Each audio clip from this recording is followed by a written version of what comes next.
The problem is we don't know how much it's worth, so that's what you're working on. So, then looking forward. So what are the challenges and the opportunities? So first of all, the small-scale farm or the family farms is what has to be promoted, both in the north and the south. Now, the size of these farms can be very, very different depending where you are. But family farming, I think, has to come back much more. Corporate farming is not the way to go. And that's not myself saying, I believe in this also, but this is what the experts have been saying when we're looking into agriculture in great detail. So when we want to do something pro-poor, we have to create more opportunities for people to earn income, not only from agriculture, but from actually transforming their products.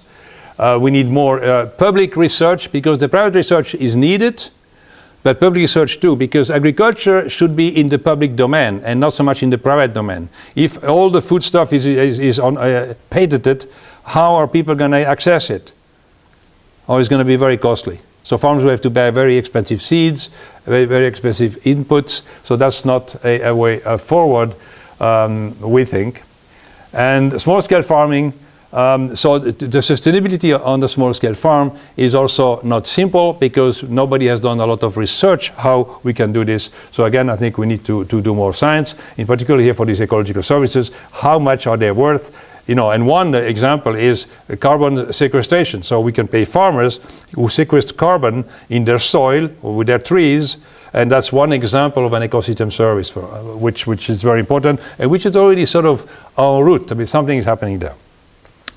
And again, the governance system, very important. First of all, we need good governance, and we need a governance system which is decentralized, where people can make their own decision at the community level, and not just from top somewhere. Could be the UN or any local government or a state government. And if you look, who produces the bulk of the food? Actually, it is produced by the small-scale farmers. So we have to never forget this. And they're also feeding themselves and their families.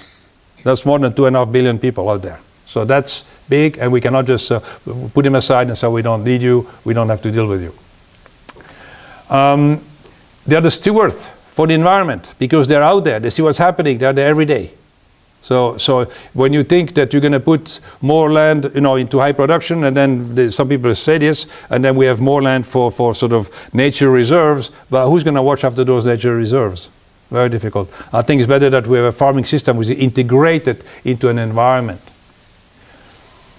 And although we need more productivity per acre, because there's not going to be more people, and so the trick really here is going to be, how do we do this in a sustainable manner without increasing the use of fertilizer, because we cannot afford them to begin with.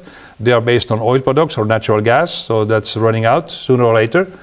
So what do we do? So I think we have to go back to different system of agriculture which exist, which we can improve with more research. So that's really, I think, something very important. And I think if we do this, if we can really help the small-scale farmers, the family farms, I think we're going to have a major impact on the development goals, hunger, poverty, rural livelihoods, inequity, and environment. And there's a list of number of things we can do. So empower the farmers. I mean, that's very important. I mentioned this already. And just an example, you know all about bees. What do we do with bees? We just forgot about them, we kill them left and right, and then we complain there's no more bees to pollinate our almonds or our trees. Because we have taken this for granted. And I think we have to go back again to rethink the way we work, and that's just as an example, so that the tip of the iceberg, something everybody knows how we should really improve, and tell the farmers how to maintain and how to protect the bees, which are so important for their own sake, because they help them produce more food and more quality food also, not only more quantity but also quality.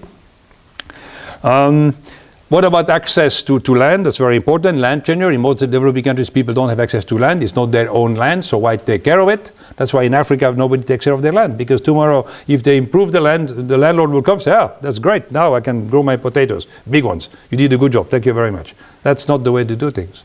If you own something, you're going to take care of it, and that's something which is not really happening and adding value to the crops, to the products, instead of trying to sell fresh products to go to the market 500 kilometers somewhere and then they're all rotten. Add value locally. We need to improve the markets, the infrastructure and the institutions. There has to be more education in agriculture, more research, so that's the institutional issue.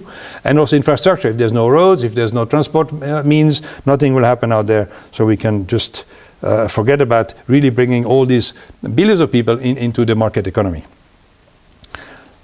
We need to do research in those ecosystem services.